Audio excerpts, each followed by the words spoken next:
Soy Fernando Díaz Villanueva, hoy es 24 de julio de 2018 y esto es La Contracrónica.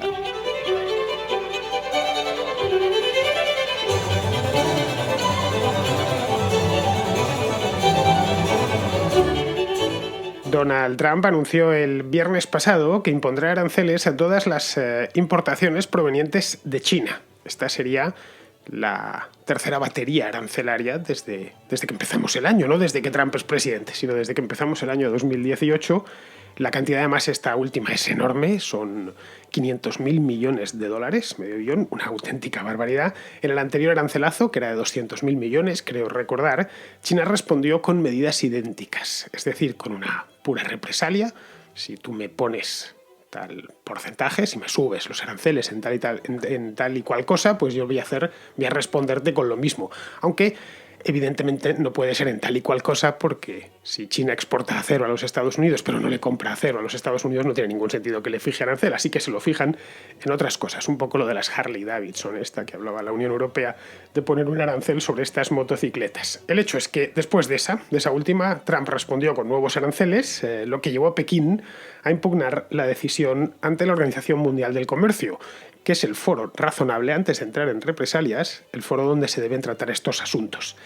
China y Estados Unidos, si bajamos al detalle, tienen una balanza comercial muy desequilibrada, y muy desequilibrada del lado de los chinos, a favor de los chinos, mejor dicho, que en este caso, en el caso de una guerra comercial, que ya más o menos podríamos hablar de guerra comercial, son los que más tienen que perder. En suma, que Trump ha puesto el comercio mundial al rojo vivo en los últimos meses, alterando los porcentajes de los aranceles, solo con eso, y muchas veces simplemente anunciando, ni siquiera poniéndolo en vigor. Pero es que el comercio va mucho más allá de los aranceles. Vamos a verlo.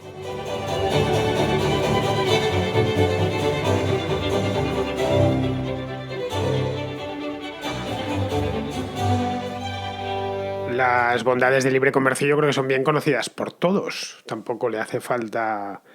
no hace falta poner mucha teoría al respecto. El libre comercio es bueno para ambas partes, tanto para el que vende como para el que compra.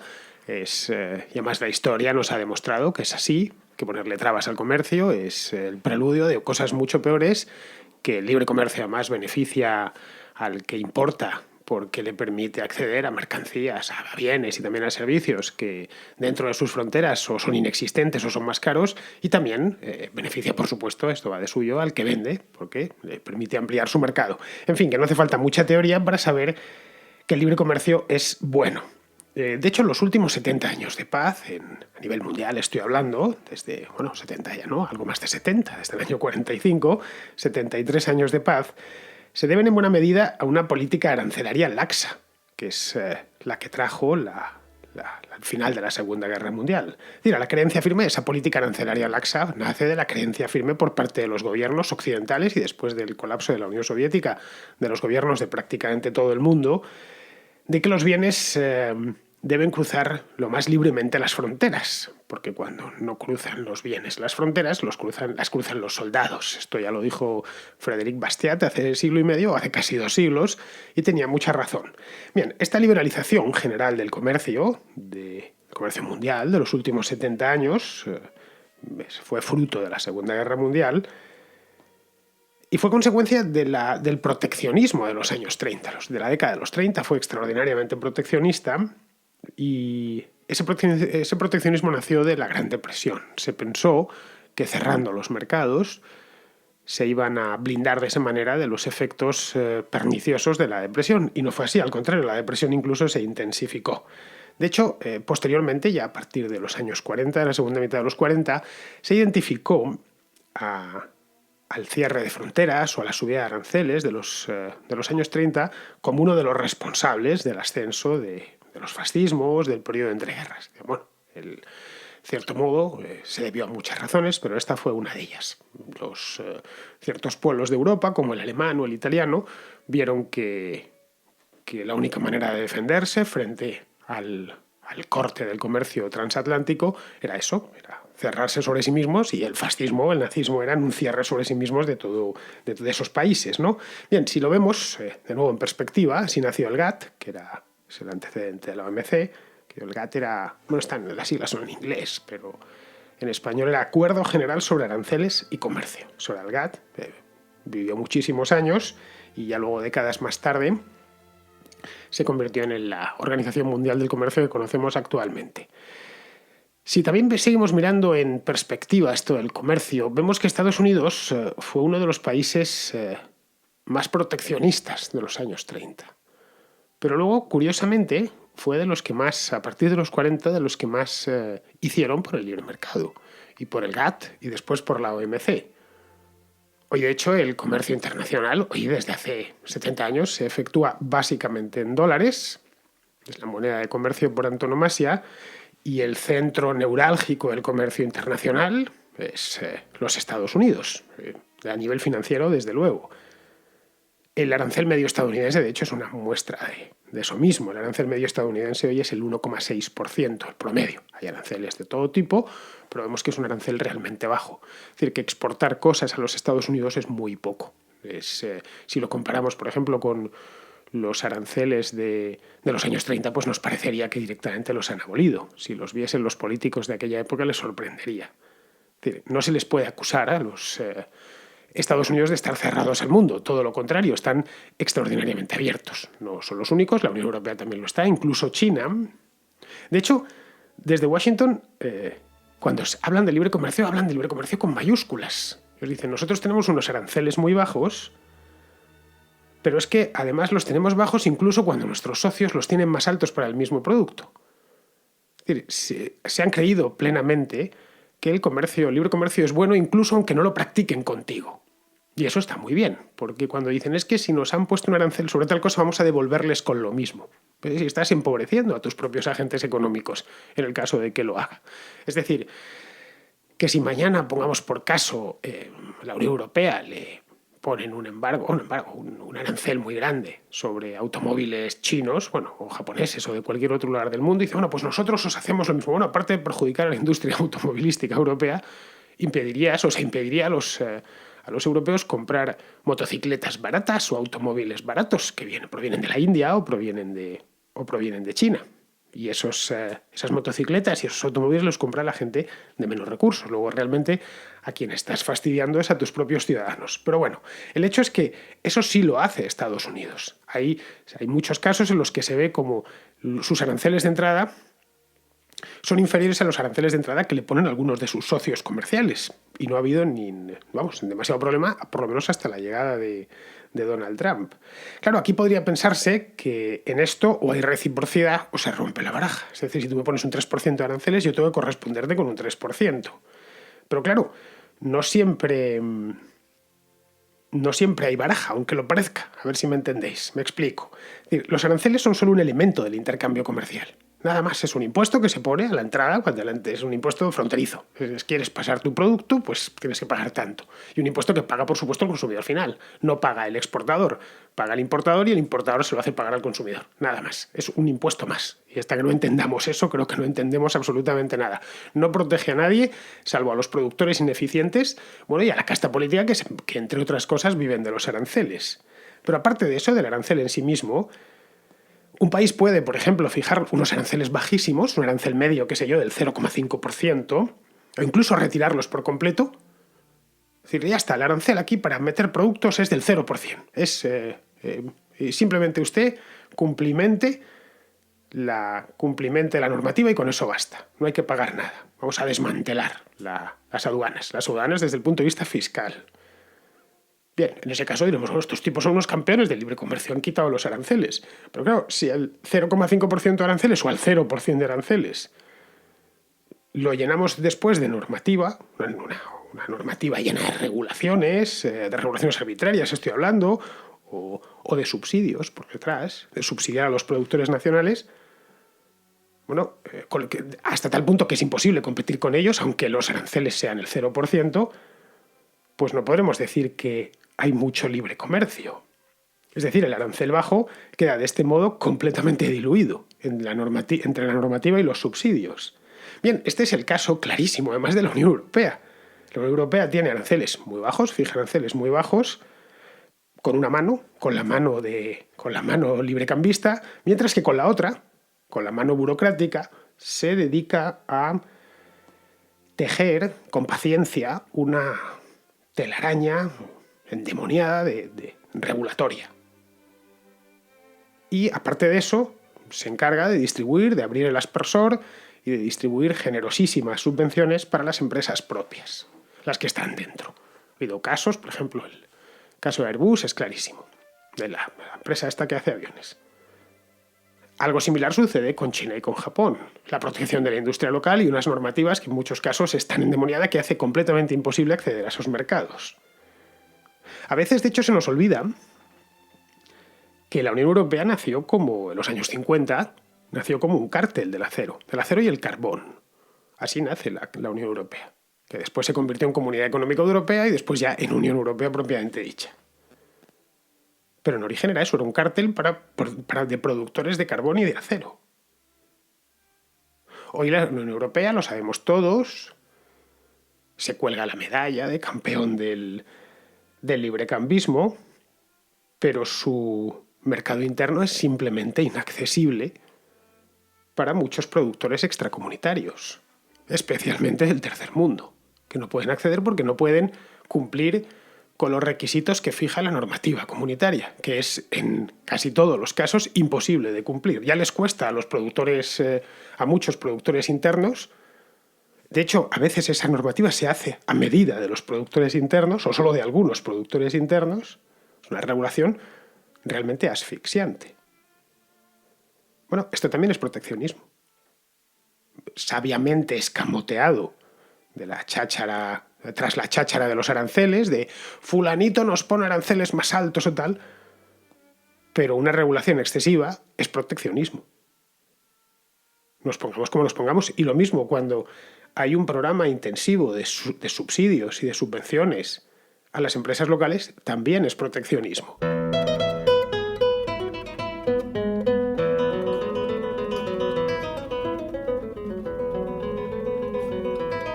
Cuando hace unos meses Donald Trump anunció que subiría los aranceles sobre el acero al 25% y un 10% los aranceles al aluminio, acordaos, eso fue todo un escándalo. La Unión Europea se enfadó muchísimo. Es cuando salió aquello que os comentaba antes, esto de las Harley Davidson. Bueno, todos echaron las manos a la cabeza. Algo así estaban diciendo, Donald Trump se está cargando el comercio mundial, está subiendo los aranceles cuando precisamente de lo que va el asunto es de bajarlos. Y es cierto, de lo que va el asunto es de bajarlos y de hacerlos desaparecer por completo. Pues ya digo, es un impuesto que al final termina pagando el consumidor.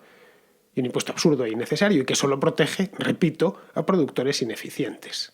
Y que crea un montón de distorsiones en todos los mercados. Bueno, la clave no es que bajen los aranceles. La clave y el objetivo es que desaparezcan por completo. Que la palabra arancel quede pues para las tarifas de los notarios y de los abogados y poco más.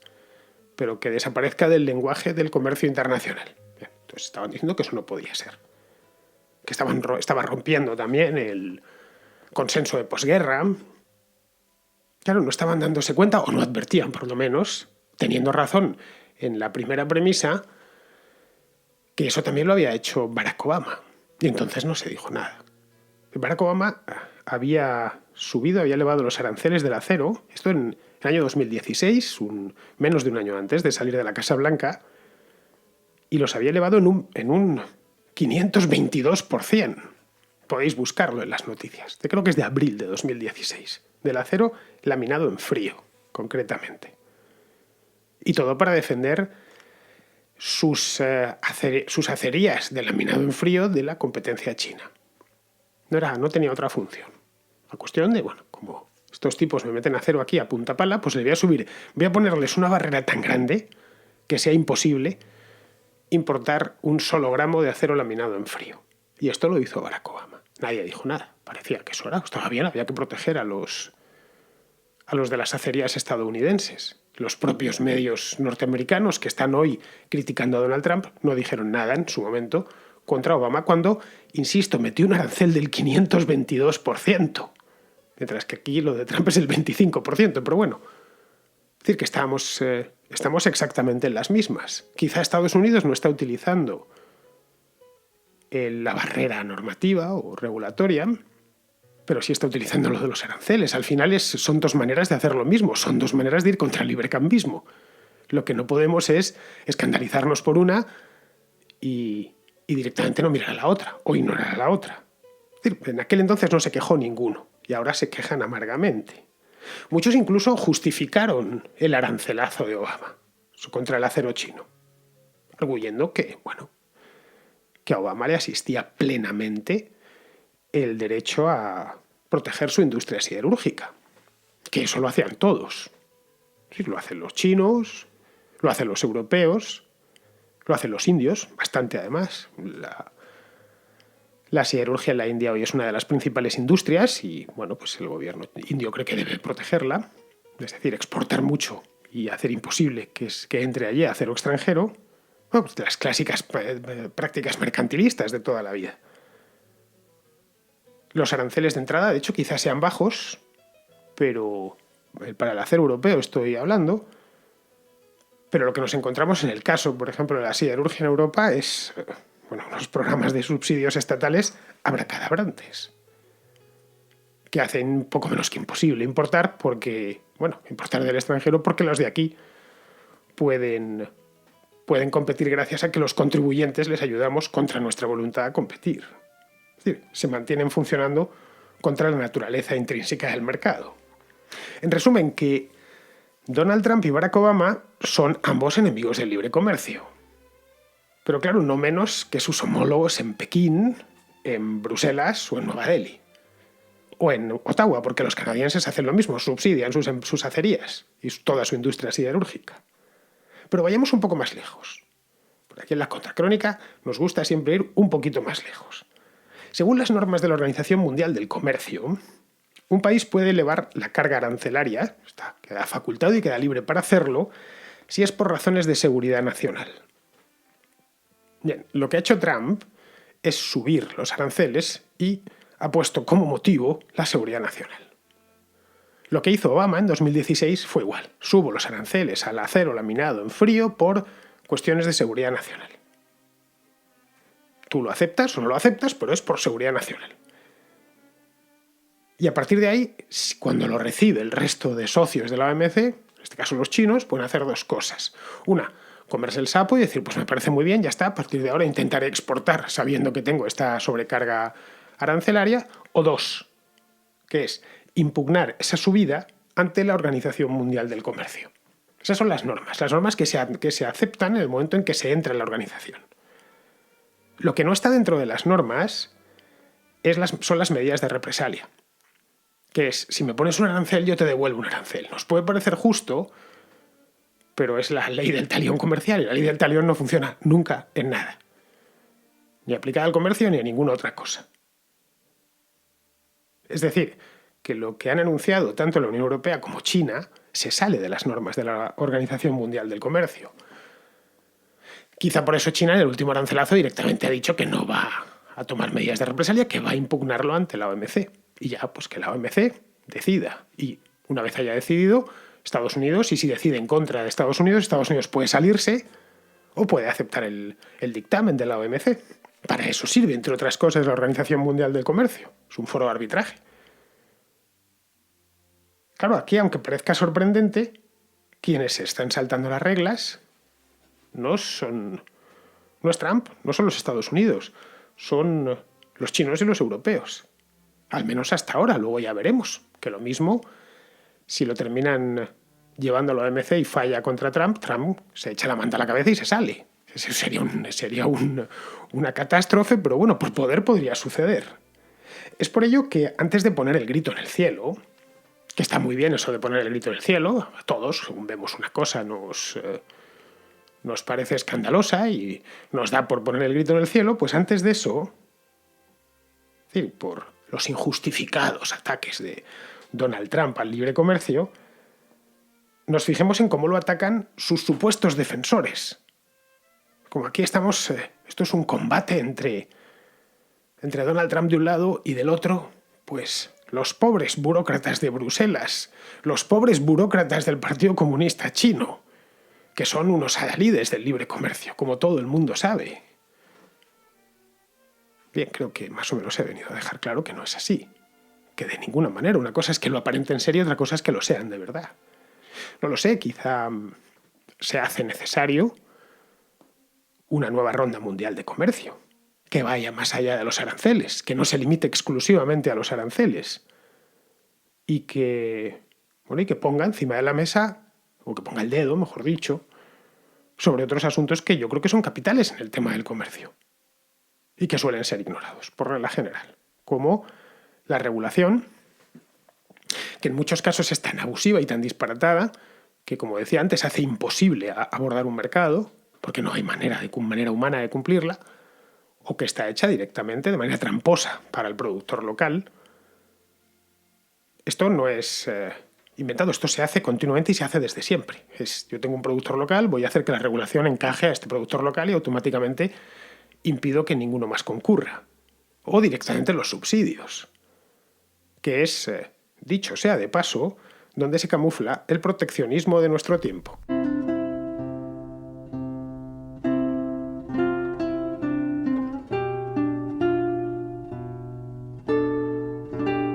Al hilo del programa que hice la semana pasada sobre Irán, no sé si lo recordaréis, lo tenéis en el archivo, es sobre el tema este de las protestas en Irán y cómo están los iraníes tratando infructuosamente de iba a decir recuperar, no pueden, la democracia difícilmente la puede recuperar porque nunca la tuvieron, pero sí de conquistar la democracia. Pues bien, al hilo de este programa, lo hice la semana pasada, Lorena, que ya entró hace un par de semanas aquí en La Contracrónica y que es una auténtica delicia escucharla, nos deja una nota de voz muy ilustrativa al respecto. Hola, buenos días. Quería hacer un breve comentario sobre Irán a raíz del programa de La Contracrónica del día 16. Es verdad que la situación del país es tremenda y que la sociedad se está removiendo, pero lo que causa todos esos problemas, tanto la crisis económicas que sufren ya desde hace años, como la corrupción o la gestión de los distintos gobiernos, es que por encima de todo está el grupo de clérigos chiitas que con la Guardia Revolucionaria controla todo. Controla el gobierno, sea del partido que sea, y aunque haya sido elegido democráticamente, entre comillas, porque los únicos partidos posibles son los autorizados por este grupo de clérigos. Controla la economía, controla los medios, en fin, es el sistema el que es un problema. Quizá se pueda volver a votar, quizá cambie el gobierno, que el presidente sea laico o sea clérigo, que mejore algo la economía, pero es que dará igual, porque mientras el sistema que controla todo no desaparezca, es decir, estos clérigos, no hay nada que hacer. Ese es el verdadero drama de Irán, que pueden tratar de cambiar todo para que no cambie nada. Y lo peor es que gran parte de la sociedad lo sabe y no tiene ninguna esperanza. Muchas gracias. Bueno, Lorena, es que lo lleva en el nombre. El país se llama literalmente República Islámica de Irán. Con eso ya lo dice todo. A partir de ahí viene todo lo demás. Cuando ya a un país le has puesto República Islámica de Irán, y el República Islámica ya sabes lo que te vas a encontrar. Aunque podría haberse llamado monarquía islámica, porque de facto es una monarquía electiva, pero una monarquía.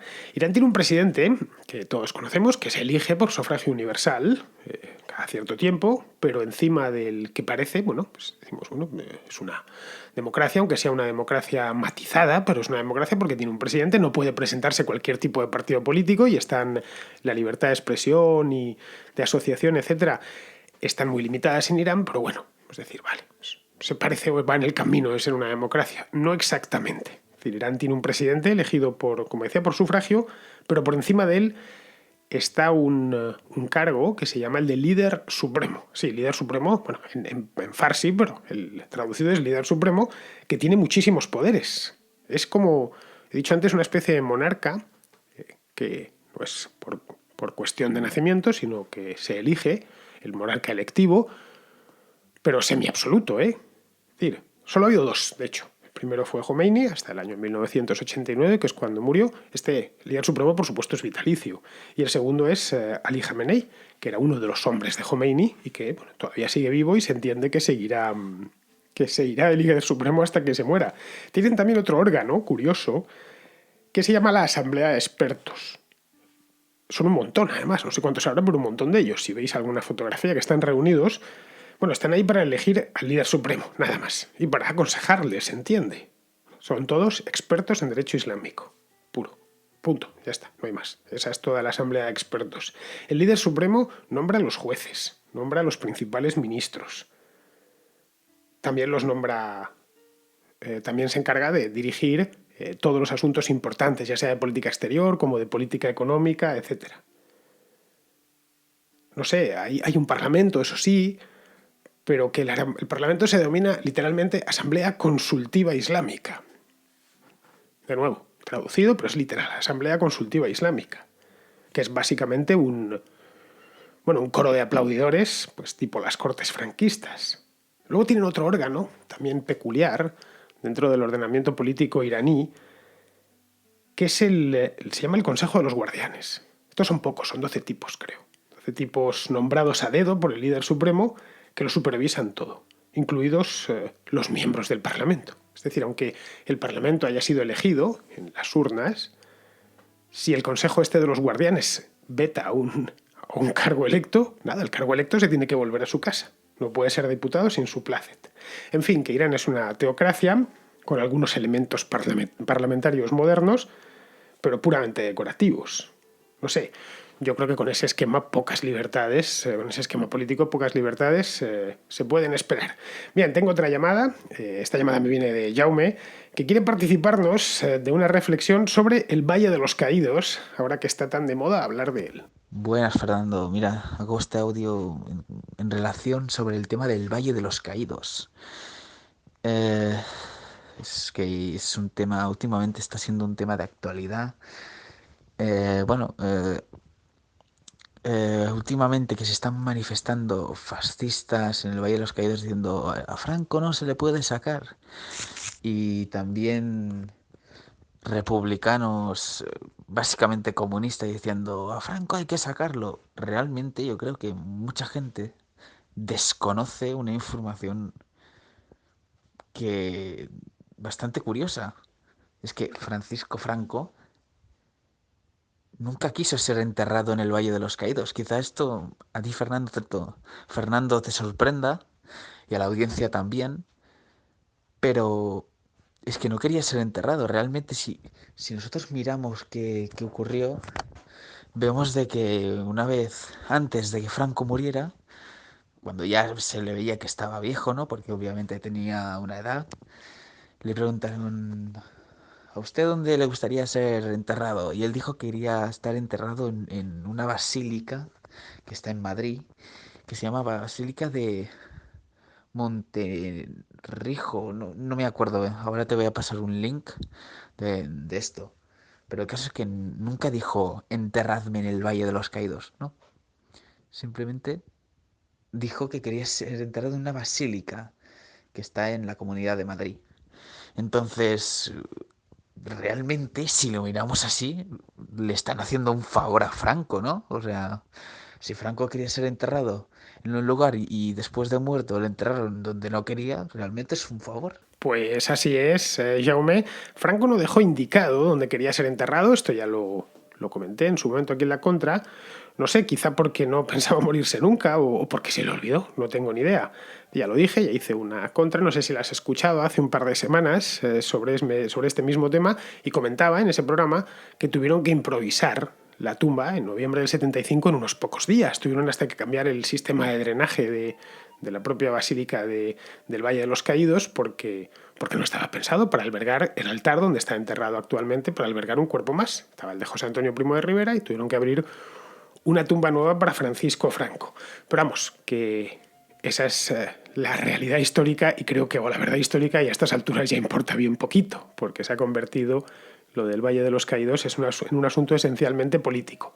Respecto a lo de las basílicas de Madrid, que eso no lo había oído, también es posible que expresase su deseo, quizá en privado, de ser enterrado en una basílica dentro de Madrid, no de la Comunidad de Madrid, porque eso no existía en tiempos de Franco, lo de la Comunidad de Madrid es algo más moderno, pero vamos, basílicas hay unas cuantas, así de memoria, pues no sé, me sale en San Francisco de Grandes, basílica, a ver, ¿cuál más? La Atocha, por supuesto, Atocha, claro que es basílica, Nuestra Señora de Atocha.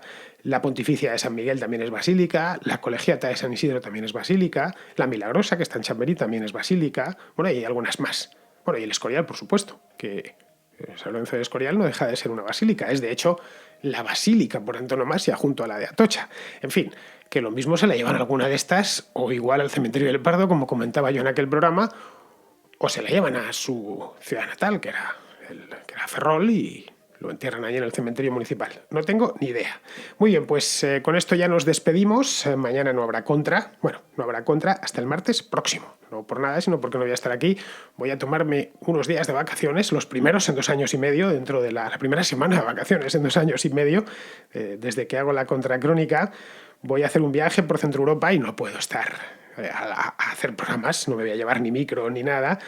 Voy a estar por Centro Europa aprovechando el verano, y que son ahora los festivales de música clásica, porque además del intelecto además de edificar el intelecto, hay que edificar el alma. Y con la buena música se edifica el alma. Y por ahí, por Alemania, Austria, hay unos festivales espectaculares. Así que al maestro Bach, que está enterrado allí, le daré saludos de todos vosotros. Estaré de vuelta el día 31, es decir, el próximo martes, en una palabra. Así que hasta el día 31, amigos.